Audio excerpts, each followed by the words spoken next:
Hola, mi nombre es Joali y vengo a explicarles los problemas que tienen el notarios actualmente en México, que los voy a desglosar en tres partes.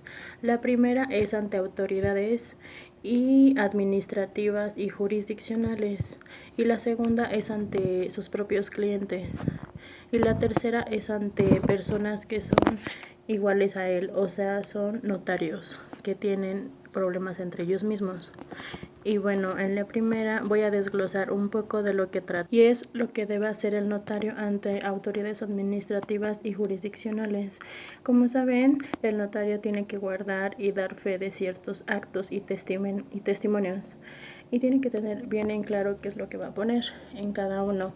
Y como sabemos, el notario tiene obligaciones fiscales que hacer, que tiene que registrar ciertos inmuebles y ciertas cosas que llegan y le dan para dar fe. Y bueno, tiene responsabilidades en materia inmobiliaria, ya sea se venden, se rentan o tienen alguna cosa que el notario necesita dar fe. En este caso voy a hablar de 6 cosas que tiene que hacer ante el SAT o ante la Secretaría de Hacienda, y una es enajenar los inmuebles.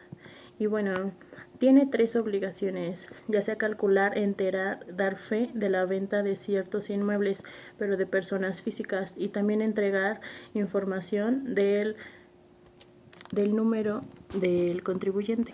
Y tiene que calcular el impuesto de lo que se va a percibir de ese impuesto. Y bueno, el segundo que tomaré es el de las donaciones, que también el notario se debe de tener bien en cuenta las donaciones entre ascendientes, descendientes, entre cónyuges, entre diferentes tipos de personas que requieren de este servicio.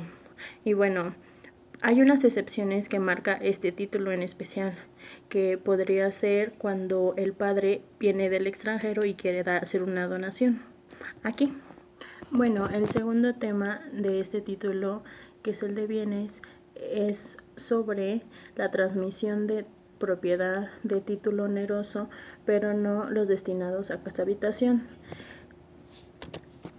Y bueno, otro es expedir los documentos del CFDI, que es comprobante fiscales digitales por internet, o bueno, como bien lo llaman, la factura electrónica.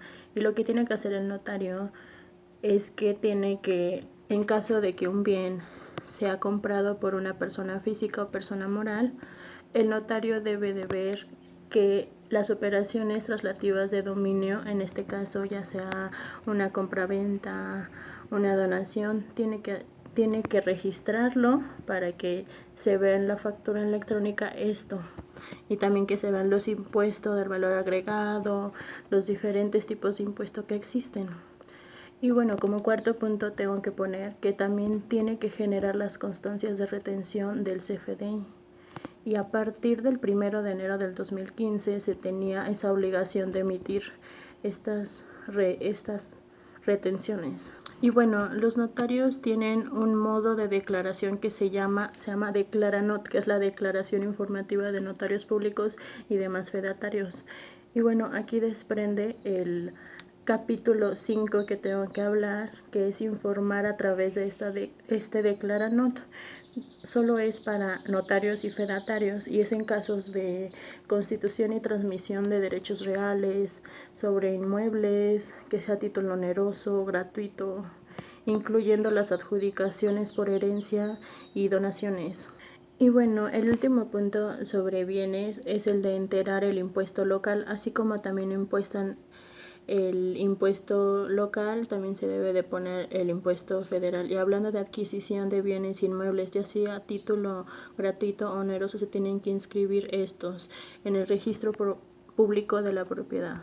Entre otras obligaciones que tiene el notario está en varias tipos de leyes, como la de antilavado, porque tienen que identificar bien a las dos partes que debe de ya sea vender o comprar, y los actos jurídicos deben de tener identificación, comprobante de domicilio y datos generales, incluyendo CURP, RFC.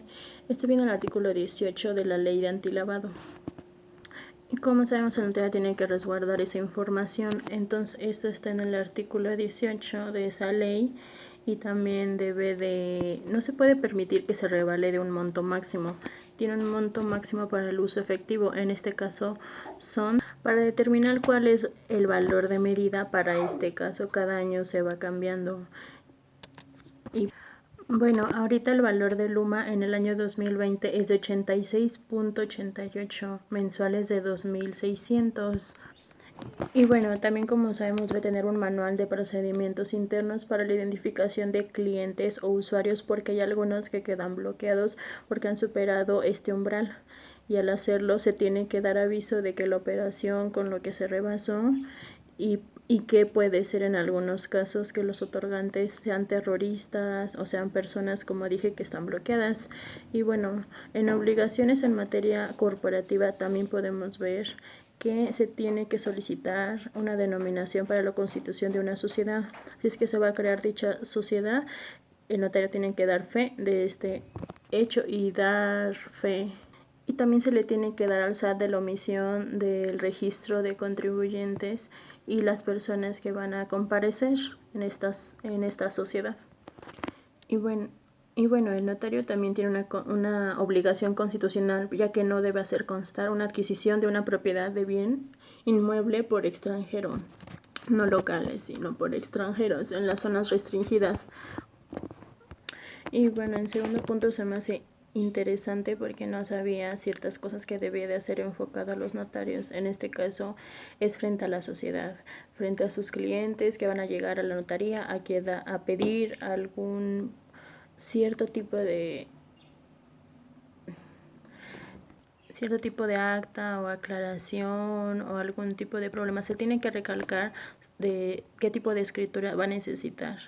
El notario no es y no será un funcionario público. Él lo que gana son de los honorarios que percibe de las personas que van y piden algún servicio, algún registro. Y el notario debe de justificar la utilidad de los servicios que presta. En este caso, genera una ganancia en el bienestar social para la economía en su conjunto, ya que genera menores aranceles y mayor cantidad de bienes intercambiados en todos los mercados. Y bueno, otro dato es la elaboración de testamento a bajo costo. Como sabemos, en septiembre es el mes del testamento y en ese mes hace una reducción en los testamentos, y como podemos ver siempre hay anuncios que ponen de adquiere un testamento, ve una notaría, y hacen publicidad e incluyen más al notario. Y bueno, así es como poco a poco el notario se va dando a notar, porque en la medida en que se vea que los notarios asumen un compromiso social y un compromiso académico serio y propositivo, en este caso el notario se va a convertir en una figura grande, una figura que la gente podrá valorar un poco, porque a través de las entrevistas y publicaciones que noté, la percepción social no siempre es positiva acerca de estos notarios y su importancia social. Y pues eso en general con la sociedad, el problema que hay con la sociedad. Y ahora sigue con los clientes. Los clientes que tienen notario, que está pidiendo algún tipo de fe, de acto. Y el primero tendría que ser la preparación. En la medida de que estén capacitados y actualizados en las distintas formas legislativas y criterios administrativos y judiciales, podremos tener unos notarios de calidad, unos notarios que puedan resolver dudas a sus clientes, una solución al problema planteado, porque hay personas físicas que llegan con un problema de herencia, con un problema de algún testamento, y llegan y te dicen las cosas muy banalmente, o con palabras que el notario debe de saber cómo encuadrar ese problema y poder ayudar en ese problema. Y a veces por dolo o ignorancia del notario, el problema se va a hacer más grande, porque su deber es ponerle las soluciones que tiene al problema planteado. Y también otro muy importante es una ética. Y esto se ve reflejado en la veracidad del notario, de las alternativas. Y bueno, otro es el secreto profesional. El notario no puede andar revelando la información que sus clientes le dan o que sus clientes le otorgan ese problema que tiene. Y bueno, el último punto es con los propios colegas, con los propios notarios. La competencia desleal que hay entre ellos es un grave problema que afecta en la labor y competencia que desarrolla cada notario. Y es un poco triste que esta actitud se vea entre cada notario y que abarata la función del notario, ya que no solo existe un notario, sino varios notarios y existen muchas anomalías y competencias un poco desleales entre ellos. Y la segunda es la falta de necesidad que lleva a un título que es entre sus clientes. La falta de honestidad, si es de cliente notario, también va a ser de notario a notario, y es un motivo un poco de vergüenza el comportamiento deshonesto de algunos notarios, que esta conducta se deteriora a la imagen. La imagen es todo para ellos, entonces basta que con un notario defraude a sus clientes o no pague impuestos o no promocione como debe de ser o no ponga a los clientes que son corruptos o deshonestos. Y el colegio de notarios debe estar muy pendiente, ya que son muy vigilantes de actitudes éticas y en casos se puede denunciar, porque no pueden ser cómplices de comportamientos que denigren a la noble función notarial. Y bueno, otro punto es la actividad gremial, que esto es el servicio que le puede otorgar al Estado. Como sabemos, es un funcionario. No es un funcionario y algunas veces el Estado lo llega a necesitar para, en este caso como el testamento, que el notario participe en actividades. No podemos exigir cosas si el notario tampoco va a dar cierto tipo de ayuda. Y bueno, el último punto es la falta de actualización y certificación de conocimientos. Como saben, tanto el notario deben de estar en constante actualización de las nuevas leyes, porque hay reformas, existen diferentes tipos de tratados que van cambiando. Entonces el notario debe estar actualizado y debe organizar cosas académicas para obtener el cúmulo de obligaciones legislativas, administrativas y criterios jurisdiccionales e intentar estar al día de sus implicaciones y efectos. Todavía existen colegas que no les interesa actualizarse ni familiarizarse con esta nueva actualización. Y bueno, eso sería parte de los problemas del notario actualmente.